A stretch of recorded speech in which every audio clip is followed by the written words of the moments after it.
Assalamualaikum warahmatullahi wabarakatuh. Bismillahirrahmanirrahim. Alhamdulillahi rabbil alamin. Wassalatu wassalamu ala asyrafil anbiya'i wal mursalin wa ala alihi wa sahbihi ajma'in. Allahumma akhrijna min zulumatil wahmi wa akrimna binuril fahmi waftah alaina bima'rifatika wa sahal lana abwaba fadlika ya arhamar rahimin, amma ba'du.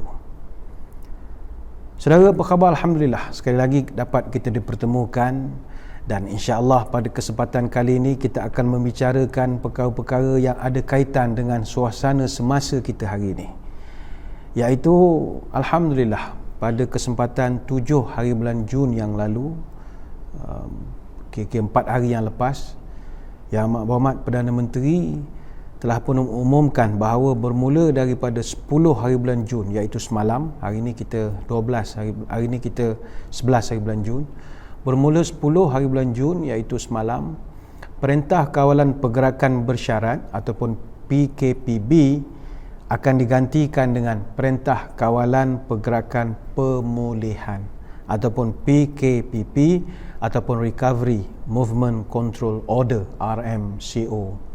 Dan ini merupakan fasa pemulihan daripada pelaksanaan PKP dan juga PKPB yang telah berkuat kuasa daripada semalam 10 Jun sampailah 31 hari bulan Ogos tahun 2020 nanti. Maknanya total ada 82 hari atau bersamaan 2 bulan 21 hari kita akan berada dalam tempoh pemulihan ini. Justru itu jugalah mulai daripada semalam, rentas negeri ataupun interstate travel telah pun dibenarkan oleh pihak pemerintah, kecuali bagi kawasan-kawasan yang masih terlibat dengan Perintah Kawalan Pergerakan Diperketatkan atau PKPD secara pentadbiran, Enhanced Movement Control Order, EMCO. Maka ramailah di kalangan kita yang bersorak gembira kerana akhirnya dapat merentas negeri, interstate travel daripada kawasan kita balik kampung misalnya. Dan mungkin mulai daripada hujung minggu ini, Jumaat, Sabtu, Ahad, dijangkakan akan ramai akan pulang kampung setelah hampir 2 bulan 25 hari kita tidak dibenarkan rentas negeri tanpa kebenaran daripada pihak polis. Dan ada juga mungkin dijangkakan merentas negeri pada hujung minggu ini untuk mengambil peluang bercuti ataupun melancong di pusat-pusat peranginan. Tak kiralah apa saja tujuan kita nak merentas negeri pada hujung minggu ini ataupun pada sehari dua ini, tidak ada masalah. Hatta dalam Islam sekalipun, Islam tidak ada masalah dengan pengembaraan ataupun travelling. Bahkan Islam adalah agama yang sangat menggalakkan untuk kita mengembara. Afalam yasiru fil ardi fatakuna lahum qulubu yaqiluna biha aw adhanun yasma'una biha fa inna la ta'mal absar walakin ta'mal qulubul lati fis sudur. Allah Ta'ala merakamkan dalam Quran, tidakkah mereka menjelajah di segenap muka bumi ini supaya mereka nanti mempunyai hati yang dapat berfikir dan telinga yang dapat digunakan untuk mendengar, kerana sebenarnya bukan mata yang buta, tetapi yang buta adalah hati di dalam dada. Surah Al-Hajj ayat 46.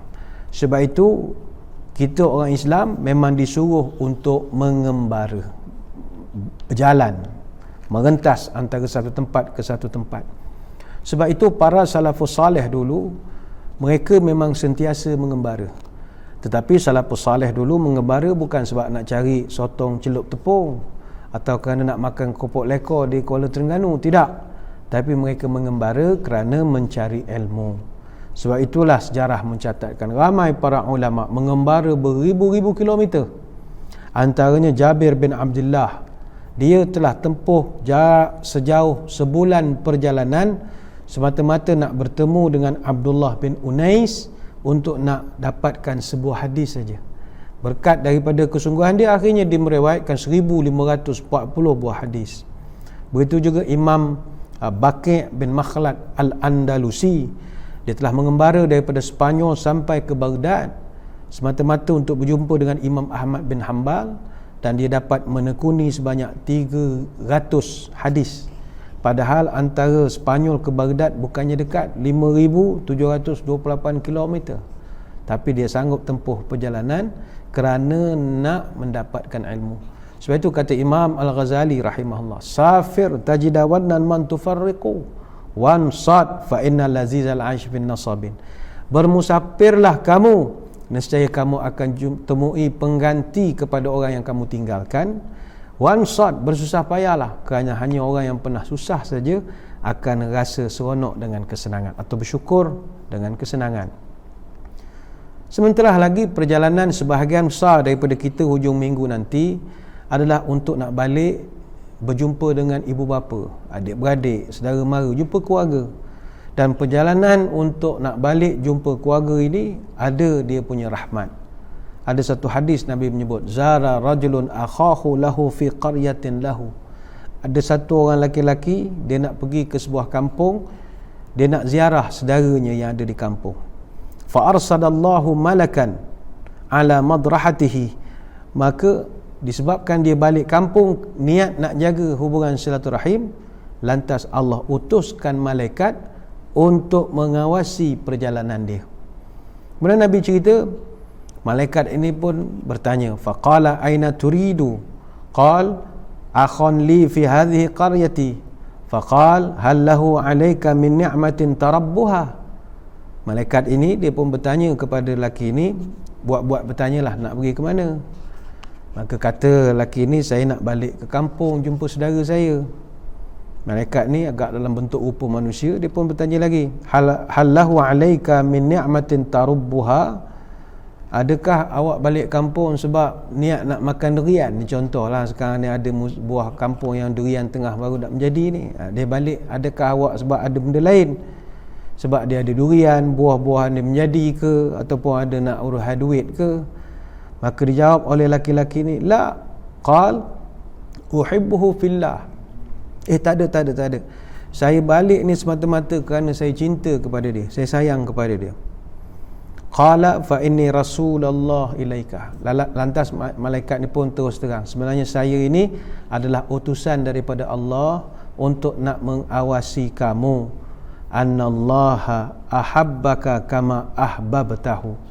Saya diarahkan beritahu kepada Tuan, sesungguhnya Allah juga cinta kepada Tuan, kerana Tuan balik kampung kerana cinta kepada saudara Tuan.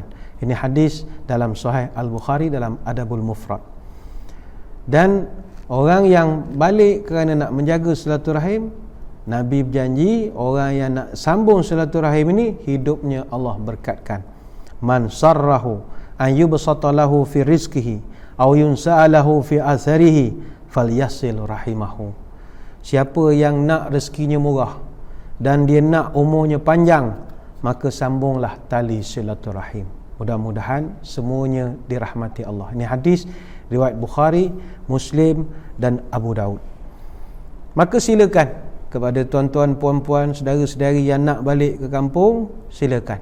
Atau nak pergi bercuti pun silakan.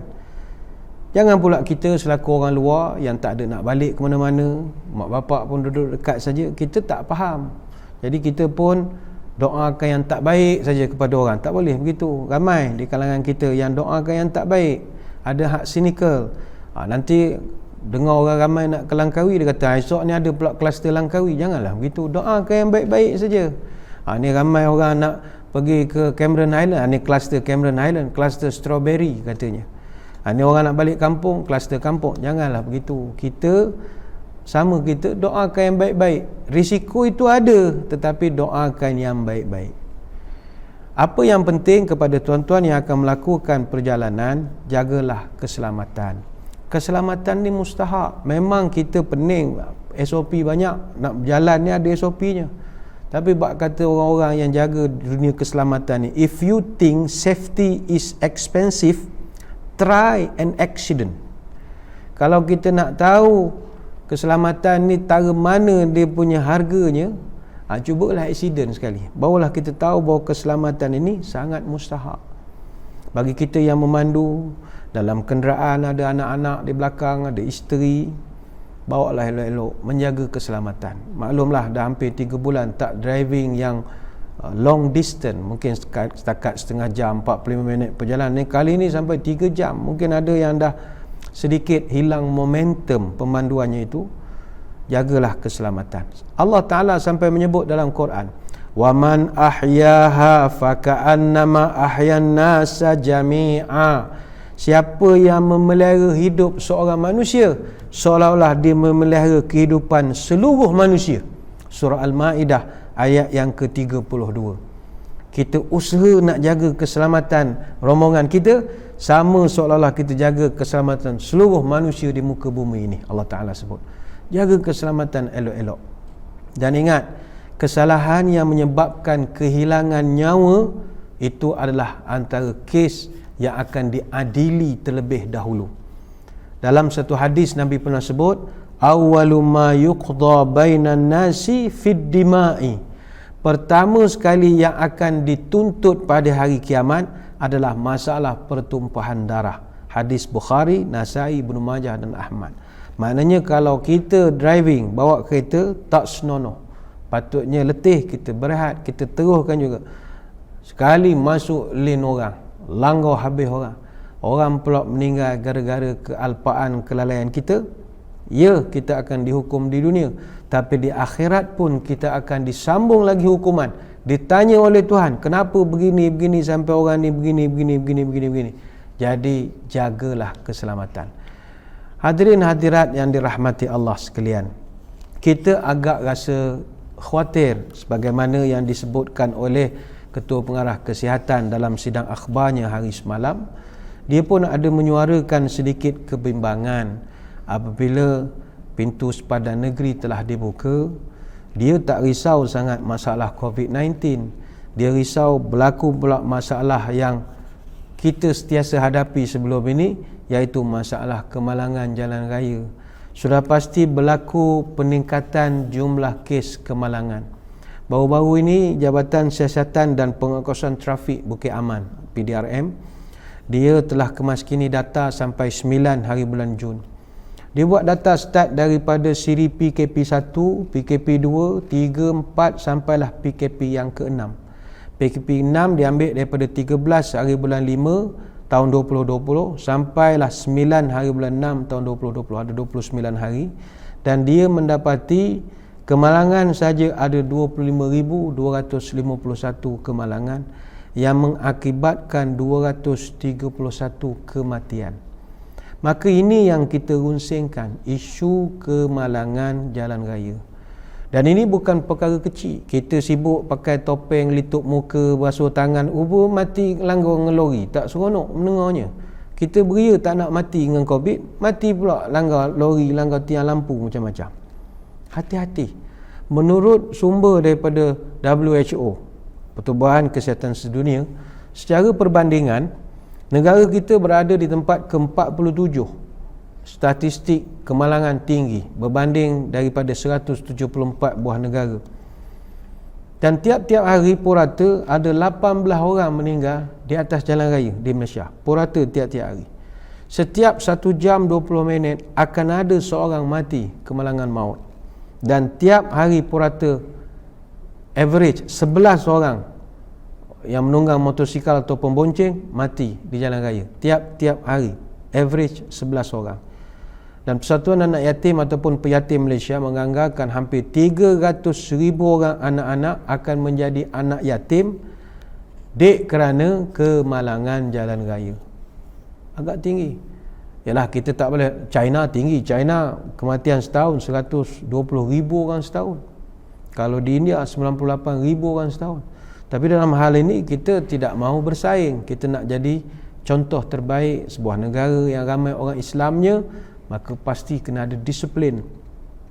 Tapi kalau kita buat kajian, apa sebab kemalangan banyak berlaku? Ini ada dia buat unjuran dan juga kajian. Pertama sekali, kemalangan banyak berlaku di negara kita kerana kereta banyak. Itu tak dapat dinafikan. Tapi kalau kita buat kajian, apa sebab kemalangan jalan raya di negara kita banyak berlaku? Pertama, menurut kajian pernah dibuat, aksiden ni banyak kerana kereta banyak. Itu punca. Kalau kereta tak banyak, tak adalah aksidennya. Di Malaysia kurang lebih kita ada 20 juta kenderaan yang berdaftar, dan pemandu berlesen saja ada hampir 13 juta orang. Dan tiap-tiap bulan kereta akan bertambah 70,000 hingga 80,000 buah kereta. Dan tiap-tiap tahun dianggarkan 1 juta kenderaan berdaftar akan makin bertambah di jalan raya. Lepas itu, bila kereta banyak, banyaklah aksiden. Itu yang pertama. Yang kedua, apa sebab banyak kemalangan berlaku? Faktor yang kedua, kerana jalan raya makin banyak. Tadi kereta banyak, yang kedua jalan raya makin banyak. Setakat ini kita ada kurang lebih 27 jalan konsensi, dan dipahamkan dalam rancangan Malaysia nanti akan ada beberapa lagi lebuh raya yang akan dibina. Yang kita dah sedia ada, yang terkenal lah PLAS, LPT, Pantai Timur 1-2, kalau di Kuala Lumpur apa, lebuh raya Damansara Puchong, LDP. Kita ada Duke, Dota, Ulu Kelang Expressway, kita ada Max Maju Expressway, kita ada NKVE, New Klang Valley Expressway. Banyaklah Latar, GCE, Bes Raya, EDL, Shah Padu, Akleh, Lekas, Kesas, LKSA. Jalan raya banyak, maka kebarangkalian tinggi kemalangan jalan raya itu juga akan menjadi semakin tinggi. Itu yang kedua. Yang ketiga, orang mengkaji punca kita banyak berlaku kemalangan jalan raya adalah kerana sikap dan juga tabiat. Sebab itu yang ketiga ini kita kena ubah. Mari kita ikut cara agama ajar kita, iaitu agama mengajar bahawa kita mesti berhati-hati, mesti semasa memandu tu memikirkan kepada orang lain. Dan ingat, dalam Islam, kematian yang disebabkan oleh aksiden ataupun kemalangan dikenali sebagai al-qatlu bil khata', ataupun kita tanpa sengaja atau kesilapan tapi berlaku kematian. Sebab itu kajian demi kajian dibuat bahawa apabila berlaku kemalangan jalan raya, majoritinya adalah kerana sikap. Macam contoh kes pemandu mabuk misalnya, dia dah tak nampak, kepala dah tintong, dia duduk jalan orang, dia lalu lawan arus, langgar orang meninggal. Ini al-qatlu bil khata'. Sebab itu salah satu sisi akhir khutbah Nabi SAW, ma qutila bil asa wal hajar wa fihi mi'atu ba'irin, dan pembunuhan yang sengaja mesti dikisas, dan ia menyerupainya adalah pembunuhan juga dengan menggunakan kayu dan juga batu, dan dalam urusan itu daklah digantikan dengan denda 100 ekor unta. Jadi kalau kita misalnya bawa tak senonoh, mabuk misalnya, kalau hukuman yang digunakan adalah hukuman denda 100 ekor unta, insya-Allah tak akan ada orang yang berani bawa kereta macam orang gila, insya-Allah. Cuba kita gantikan hukuman 100 ekor unta yang disebutkan dalam khutbah Nabi itu, gantikan kepada Seksyen 41 Akta Pengangkutan Jalan Raya 1987 ataupun Akta 333. Cuba digantikan. Selain diat kepada waris si mati, 100 ekor unta atau senilai dengannya, kita kena pula bayar kafarah, merdekakan seorang hamba, ataupun puasa 2 bulan berturut-turut. Unta bukan binatang murah macam kambing, tidak. Unta seekor harga kurang-kurang 7,500. Kurang-kurang, mungkin naik lagi. Maka kalau dah 100 ekor unta, artinya kita kena bersedia kurang lebih 750,000. Dek kerana kemalangan yang berpunca dari kelalaian kita. Kalau di negara ini, di negara kita, hukuman pemandu cuai ikut Seksyen 41 Akta 333, penjara tak kurang 2-10 tahun, denda tak kurang 5-20,000. Orang-orang yang ada duit senyum saja. Tapi kalau kena 750,000, orang memikir juga, kat 1 juta denda, baru dia reti sikit. Bukan dia kata dia cara zaman Nabi, sekarang dah tak boleh nak buat dah kaedah ni. Tak. Di Pakistan, Seksyen 25 Ordinan berkaitan dengan nyawa, pelaksanaan qisas dan diat tahun 1984, mereka letakkan diat 10,000 dirham ataupun 30.63 kilogram perak atau senilai dengan wang semasa bagi kematian yang disebabkan oleh kelalaian kita. Maka benda ni boleh mengekang. Saudara-saudari sekalian, yang penting jagalah keselamatan. Bawa kereta ingat pada orang lain.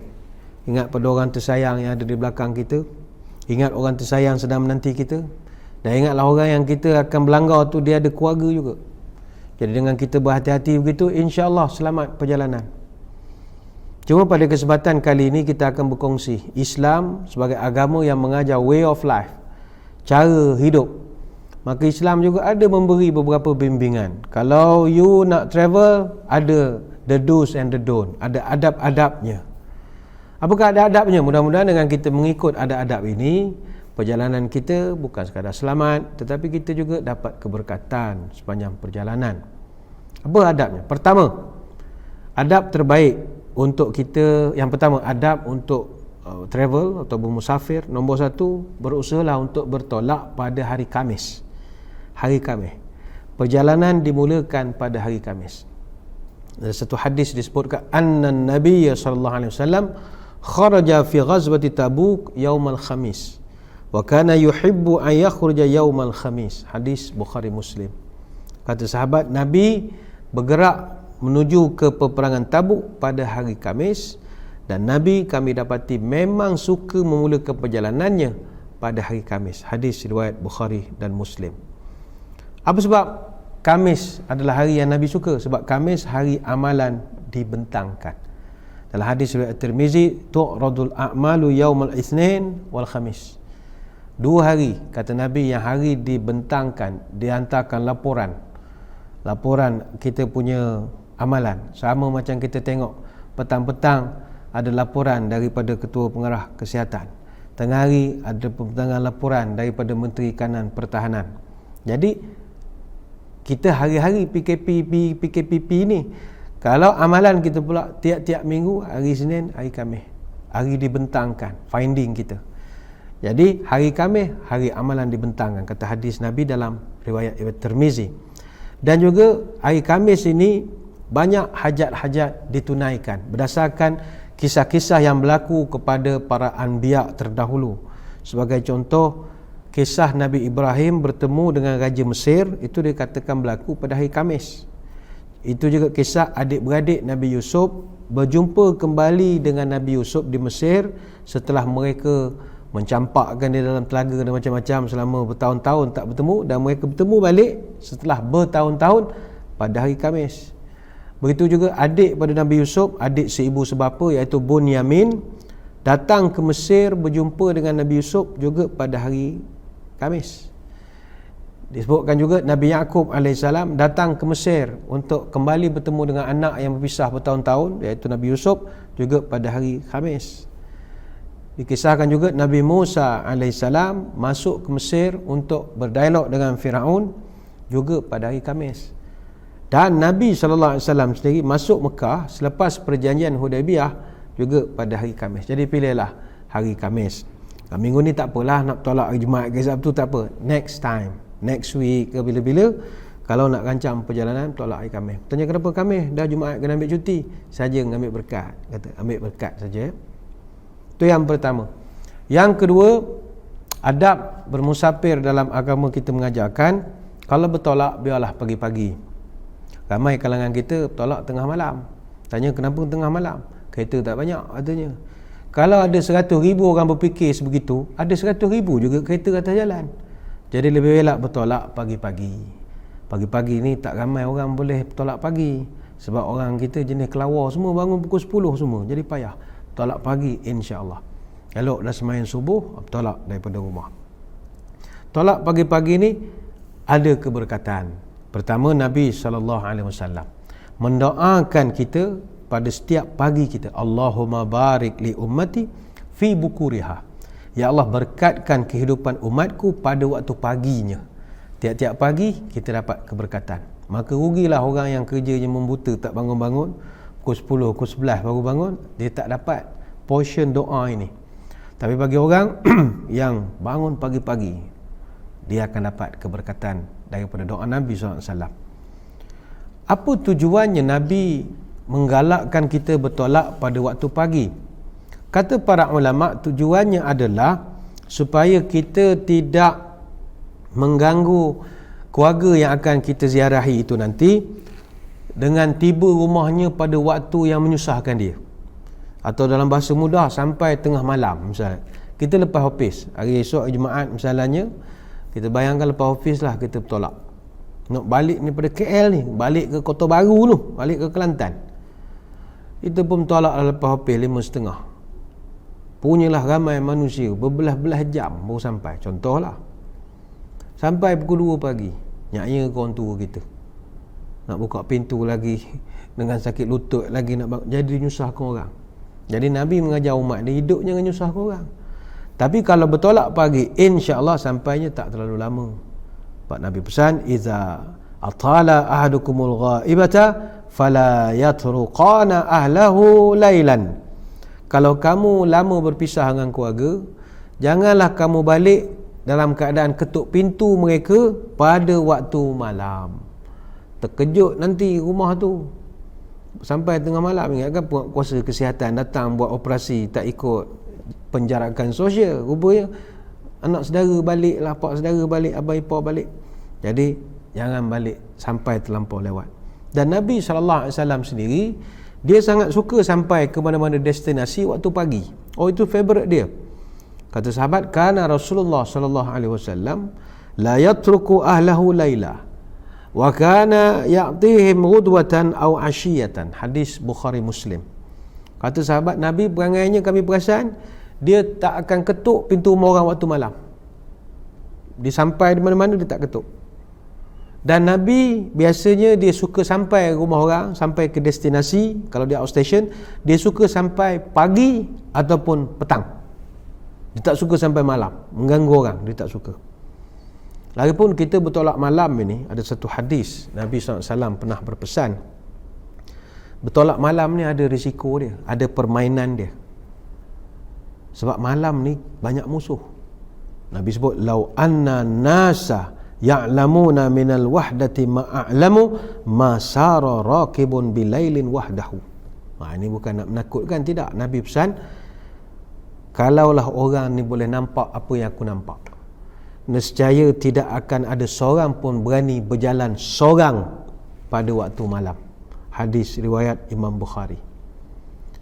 Tapi biarlah tak nampak. Buatnya nampak kita ni nak pergi kopi pun tak berani, biarlah tak nampak. Dia benda-benda halus ni elok tak nampak. Sebab itu kalau kita nak umpamakan COVID-19 dengan benda halus, dia sentiasa ada. Kalau nampak tak keluar rumah kita. Sama benda halus, benda tu ada. Tapi kita buat persiapan lah. Cuba elok jangan keluar lah, kata Nabi. Sebab makhluk-makhluk halus ni, kita bahasa mudahnya jin lah. Jin ni dia siang kita, malam bagi dia. Tapi kalau malam kita, itu siang dia. Memang dia bergentayangan betul. Ini bukan nak menakutkan, tidak, bukan nak menakutkan. Tapi Nabi sendiri mengalakkan masalah raqibun bilail wahdu. Kalau engkau tahu nescaya engkau takkan travel seorang. Ramai tak ada masalah, seorang bawa motor pula. Sampai di kawasan Bukit Putih contohlah, tiba rasa berat je motor. Apa hal tak naik-naik ni, minyak tak naik-naik. Rupanya orang dah melambai-lambai kita, ada benda menumpang di belakang. Terus takut pula dah travel seorang. Sebaik tak nampak. Cuma kalau nak bertolak juga malam, ada orang kata tak boleh ustaz ceramah cakap senang lah, kita orang ni kerja dah lah, bos garang, susah betul nak balik, nak ambil cuti pun semua, kok mana pun kena kat lepas office, kok mana pun dah tenang-tenang lepas isyak kan baru bertolak. Dia begini, kalau nak bertolak malam, biarlah bertolak lewat malam, bukannya waktu malam, selepas tengah malam. Dalam satu hadis Nabi pernah berpesan, alaikum bidul jati fa'inal ardu tutwa bil laili. Nabi sebut dalam satu hadis riwayat Imam Abu Daud, berpergianlah kamu, kalau perlu memilih malam, berpergianlah pada malam yang sedikit malam lagi. Maknanya malam biasa, malam yang lebih malam, tengah-tengah malam. Kerana fa'inal arda tutwa bil laili, kerana pada waktu tengah malam bumi dilipatkan oleh Allah. Apa makna bumi dilipat? Ini orang Melayu dia ada ilmu lipat bumi. Ada. Kalau cari jumpa, payah dah cari orang yang pandai ilmu lipat bumi ni. Saya pernah jumpa dengan orang ada ilmu lipat bumi ni, bukan cerita mengarut, cerita betul. ilmu lipat bumi. Yang kena ni bercerita, dan yang kena ni orang baik-baik, ustaz juga. Dia kata dia pernah nak daripada Bangi nak balik ke Johor Bahru, Allah izin agak ada berdoa nak cepat sebab ada emergency. Dia lalu dekat kawasan Bangi, kemudian dia follow satu lori. Katanya lori tu tiba-tiba lori bawa pasir. Lori bawa pasir tu, pasirnya terbuka, dia punya kompartmen belakang tu pasirnya terkeluar. Jadi kereta dia memang langgar dengan pasir. Dia kata meninggal, ada aksiden masa tu. Tapi tiba-tiba kereta dia selesai, pasir berlalu, dia tengok dia dah ada di atas pada muar lagi dah. Ini yang cerita ni orang baik ni, orang thiqah. Kalau kita orang perawi ni panggil thiqah, orang baik, bukan orang huha-huha macam kita ni. Tak, orang baik dia cerita. Maknanya ada orang Tuhan bagi kelebihan dapat lipat bumi ni ada. Kalau Nabi sebut dalam hadis bahawa fa'inal arda tutwa bil lail, tengah malam bumi dilipat, memang ada benda tu berlaku. Tapi orang huha-huha macam kita ni tak dapat lah ilmu lipat bumi ni. Tetapi ada juga ulama mengatakan yang dimaksudkan bumi terlipat ini adalah pendek perjalanan, masa rasa tak panjang sangat sebab kenderaan tak banyak. Kalau pukul 1 pagi, 2 pagi, kebiasaannya lori pun tak berjalan. Lori dia ada satu tabiat. Dia kalau pukul 1 pagi dia rehat, duduk dekat R&R ramai-ramai, dia parking, dia berehat. Pukul 2, pukul 3 dia jalan balik. Jadi antara pukul 1 sampai pukul 3 itu memang tak ada apa-apa lagi. Kosong lah, jalan kita kosong. Budak motor tak ada, orang hard riding, darling rider semua tak ada. Tak ada pukul 2, 3 pagi. Tapi kalau takdir ada juga pukul 2, 3 pagi, tengok elok-elok, takut hantu Jepun. Kadang-kadang ada juga hantu Jepun naik Volkswagen kuning. Itu hati-hati juga, bukan nak menakut, tidak, contoh. Tapi sekali lagi kita ulang, kalau nak bertolak juga malam, biarlah sedikit lewat malam. Ini pesan daripada Nabi. Itu yang kedua. Yang ketiga, Nabi pesan, kalau nak balik kampung, jalan-jalan, musafir, jalan beramai-ramai. Jangan berjalan seorang-seorang. Nabi pesan, ar-rakibu syaitan war-rakibani syaitanani wa salasatu rakbun, kata Nabi. Berjalan seorang itu berjalan dengan setan. Berjalan berdua orang itu juga berjalan dengan setan.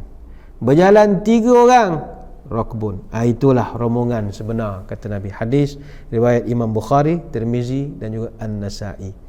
Maknanya kalau nak berjalan, janganlah seorang. Habis ustaz, saya bawa motor, macam mana gaya nak berdua? Tak, ini bukannya berdosa travel seorang, tidak. Nak menceritakan nak dapat kelebihan sunnah, nak dapat kelebihan berkat perjalanan. Jalan ramai-ramai, jangan terlampau ramai pula. Ustaz pesan jangan jalan 2, jalan 3, jalan 3 orang ke atas. Memang, tapi janganlah Azia, kereta Azia maybe naik sampai 12 orang, tak boleh lah. Yang munasabah saja. Itu yang ketiga. Yang keempat, Nabi pesan, sebelum kita nak bergerak, bermusafir, berjalan, eloklah kita selenggara pengangkutan kenderaan kita. Kalau bahasa moden sekarang dipanggil servis kenderaan. Di zaman Nabi, dia tak ada kenderaan nak diservis macam kita tukar minyak hitam, filter apa, tak. Ada satu riwayat, Nabi SAW dia pernah tegur seorang sahabat, yang mana sahabat ni dia tunggang unta yang sangat kuruh. Masa tu dia outstation sama dengan Nabi, tapi dia punya unta paling kuruh. Nabi tegur dia, ittaqullah fi hadhil bahaimul ma'jamah.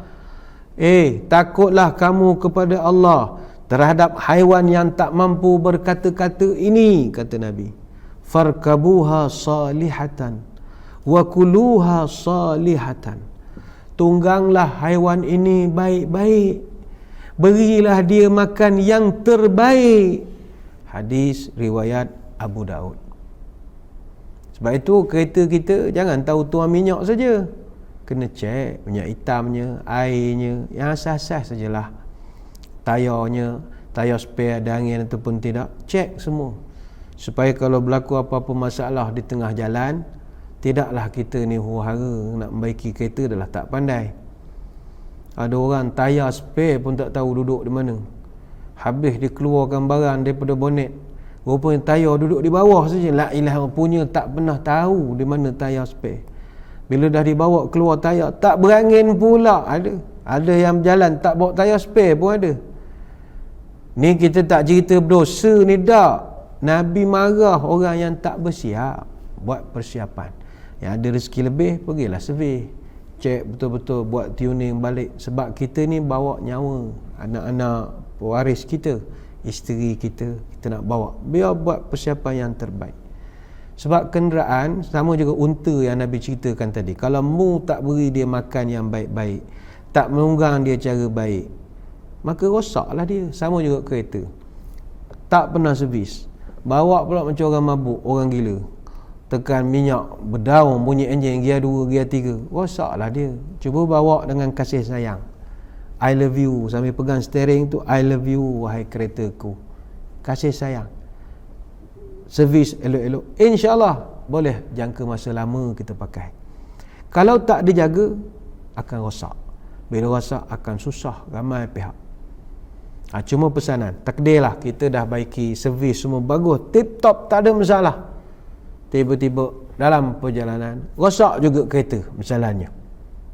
Maklum sajalah, naik Bukit Karak tu, kereta terlampau banyak kat Bukit Tinggi.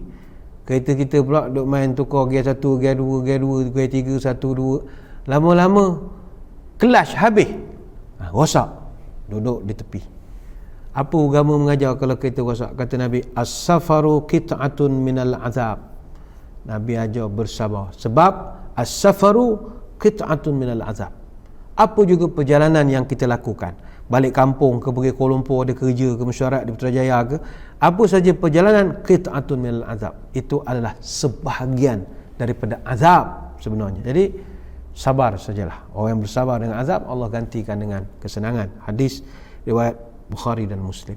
Itu yang keempat. Yang kelima, sebelum melakukan perjalanan, jangan lupa amalkan budaya berdoa. Mesti mau berdoa sebelum perjalanan.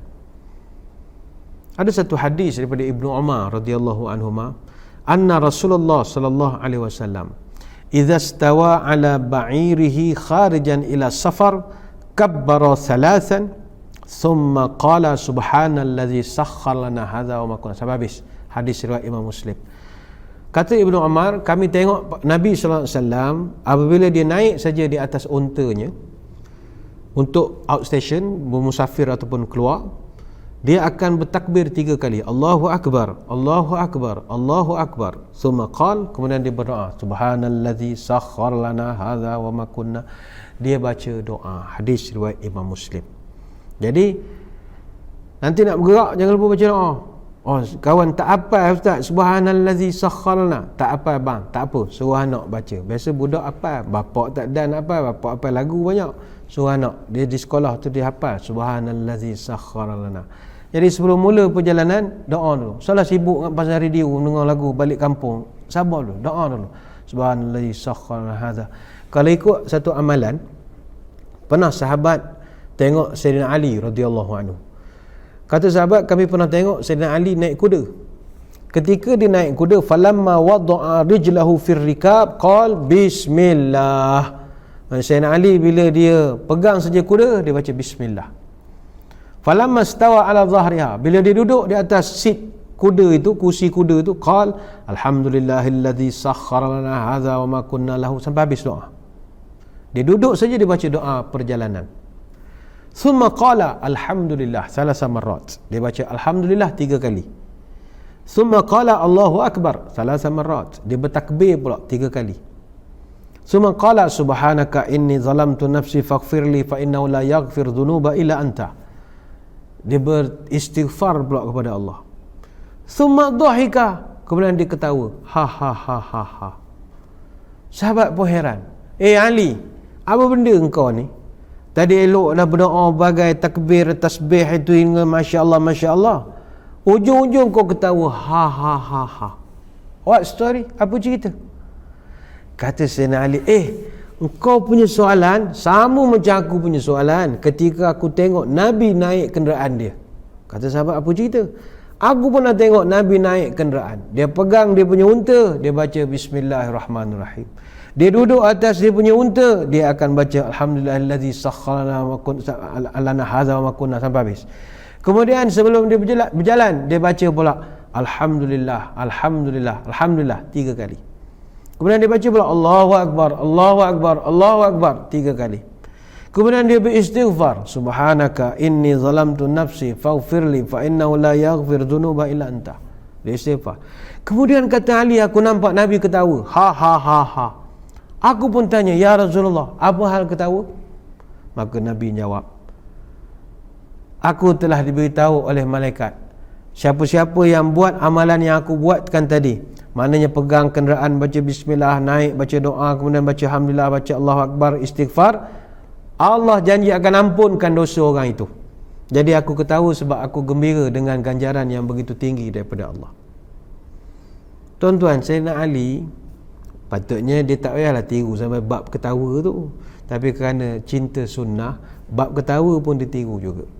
Mana tuan-tuan dah dapat satu sunnah, nanti hari esok nak balik kampung, katalah naik motor konvoy ramai-ramai, bismillah, silakan. Masa pegang motor, baca bismillahirrahmanirrahim. Duduk atas kursi motor, baca alhamdulillahillazi sakhkhara lana hadza sampai habis. Kemudian start motor, pram bam bam bam bam bam bam bam bam bam, baca alhamdulillah 3 kali. Kenalah syukur motor boleh hidup, berapa bulan tak berjalan dah.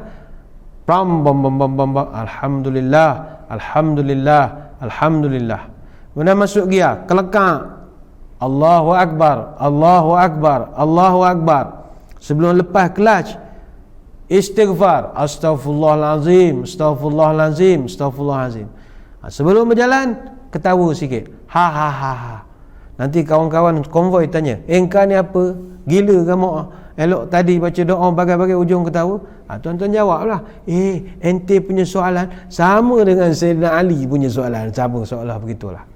Ketawa sikit jangan ketawa berkah macam nak mati, tak boleh lah. Ha ha ha, begitu saja. Ni contoh. Yang penting berdoa. Tu yang kelima. Yang keenam, ini elok diamalkan. Masa kita balik ke kampung nanti, merentas negeri nanti, bila kita lalui perjalanan yang berbukit, maka bertakbirlah. Nabi menyebut, iza sa'idna kabbarna wa iza anzalna sabbahna. Kata sahabat, kami kalau bersama dengan Nabi, kalau kami naik bukit, kami bertakbir, Allahu akbar, Allahu akbar, Allahu akbar, Allahu akbar. Wa iza anzalna sabbahna. Bila kami turun bukit, kami membaca tasbih, subhanallah, subhanallah, subhanallah, subhanallah. Jadi kepada yang nak balik nanti, lalu di Bukit Putuh, lalu di Bukit Tujuh, lalu di Bukit Tinggi, lalu di Genting Sempah, jangan lupa naik, bacalah Allahu akbar, Allahu akbar, Allahu akbar, Allahu akbar. Lepas turun, subhanallah, subhanallah, subhanallah. Dapat pahala free. Ini Nabi mengajar. Hadis riwayat Imam Bukhari. Yang ketujuh, sepanjang perjalanan perbanyakkanlah berdoa, kata Nabi. Salasu da'watin mustajabatun la syakka fihinna da'watul mazlum wa da'watul musafir wa da'watul walidi ala walidihi. Hadis riwayat Abu Daud. 3 doa pasti Tuhan mustajabkan. Pertama, doa orang yang dizalimi. Yang kedua, doa orang musafir. Yang ketiga, doa seorang bapa kepada anak-anak atau ibu bapa kepada anak-anaknya. Hadis riwayat Abu Daud. Sebab itu, saudara, perjalanan travel ini banyaklah berdoa. Sebelum bergerak berdoa, atas kenderaan berdoa, banyakkan berdoa. Dia ada berkat perjalanan kita, mudah-mudahan. Sebab itu, ingat saya ada orang pernah buat satu akronim, sebelum nak memandu, amalkan poligami. Kata je, sebelum nak balik kampung, berpoligami lah. Saya ingatkan poligami menikah seorang lagi. Tak, poligami ni singkatan daripada perkataan poligami. P itu pastikan berdoa sebelum dan semasa memandu. P. O, observasi kawasan yang bakal dilalui sebelum memandu. Observe ni maknanya kita kajilah sikit. Buka televisyen, berita pukul 8, berita pukul 5, biasa dia ada beritahu lintas langsung dari lokasi-lokasi highway ni.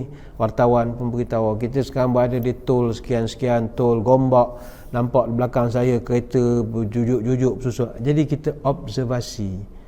Ataupun ada dalam Plus punya website, dalam Twitter, dia ada beritahu observasi lah.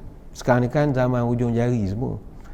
Kemudian L tu lakukan pemanduan mengikut prosedur. Ada SOP juga mandu ni. I, ingatkan penumpang kalau mereka melakukan sebarang gangguan.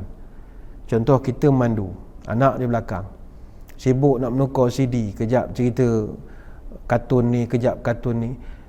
Player tu ada di depan kita, dia pula menyelit-nyelit ulur tangan kita ni nak membawa, kan takut terlanggar gear. Kena diingatkan. Kepada para penumpang, sila beri kerjasama, dilarang mengganggu pilot yang sedang memandu. Sebarang permohonan untuk memasang CD, pohonlah kepada co-pilot yang ada di sebelah pilot. Minta tolong maknya lah pasangkan. Perlu diberi ingatan. G, gunakan PPE, Personal Protective Equipment. Mana benda-benda yang boleh menyelamatkan kita. Sebagai contoh, tali pinggang keledar, jangan lupa pakai. A, aplikasikan 5 golden rules ketika memandu. Memandu ni ada 5 golden rules. Be punctual, maknanya tolak ikut masa supaya kita tak rushing nak kejar masa tertentu. Try to stick to deadlines, rancang masa ketibaan. Yang ketiga, focus on doing your driving well. Fokus, bawa elok-elok. Yang keempat, maintain cordial relation with your colleagues. Jangan semua membuta belaka. Adalah seorang dua kena segar sikit supaya boleh layan kepada pemandu ni, berborak, sembang gitulah. Yang keempat, yang kelima, take responsibility for your actions. Setiap perkara yang kita nak buat mesti bertanggungjawab. Kemudian M, manfaatkan waktu rehat dengan baik, ada tempat rehat. Dan I, ingatlah keluarga yang menanti di kampung atau di rumah. Kita tak ulahkan semua. Yang nombor 1 disebutkan, hendaklah pastikan berdoa sebelum dan semasa memandu. Itu yang ke-7. Selesai. Yang ke-8, ini juga peringatan yang baik daripada Nabi kita. Bila singgah di mana-mana dalam perjalanan kita nanti, baca doa untuk pagar diri kita. Sebab kita ni masuk kampung orang. Contoh singgah di RNR. Kalau di Pantai Timur ni orang selalu seram-seram sikit. Katanya dekat RNR Perasing. Kata saya tak tahu kan, marah pula orang berniaga di RNR Perasing. Ceritanya lah, dia lebih Pantai Timur 2 ada RNR, jarang orang singgah di tempat rehat dan rawat. Jadi ada RNR tertentu kadang ada keras sikit, adalah benda jarang orang pergi. Kadang kita singgah semayang di surau dia, kita semayang seorang, tak ada orang pun. Ghairil maghdubi alaihim waladdallin. Ada orang sebut amin belakang. Amin. Lari tu imam, takut. Kadang kita berdoa, Allahumma amin. Ada tukar amin. Ngusik-ngusik begitulah. Ngusik ni bukan cerita benda ni berlaku di Perasing. Jadi dah di tempat-tempat lain pun ada juga benda-benda keras-keras, ngusik-ngusik, nakal-nakal begitu. Sebab itu Nabi ajar, singgah mana-mana baca doa sikit untuk lindungi diri kita. Man nazala manzilan thumma qala a'udzu bikalimatillahi tammah min syarri ma khalaq lam yadurruhu syai'un hatta yartahil min manzilihi zalika. Hadis Muslim. Siapa yang turun daripada rumah pergi ke sebuah tempat, bacalah doa, iaitu doa a'udzu bikalimatillahi tammati min syarri ma khalaq. Aku berlindung pada kalimah Allah yang maha sempurna daripada apa sahaja yang benda-benda jahat.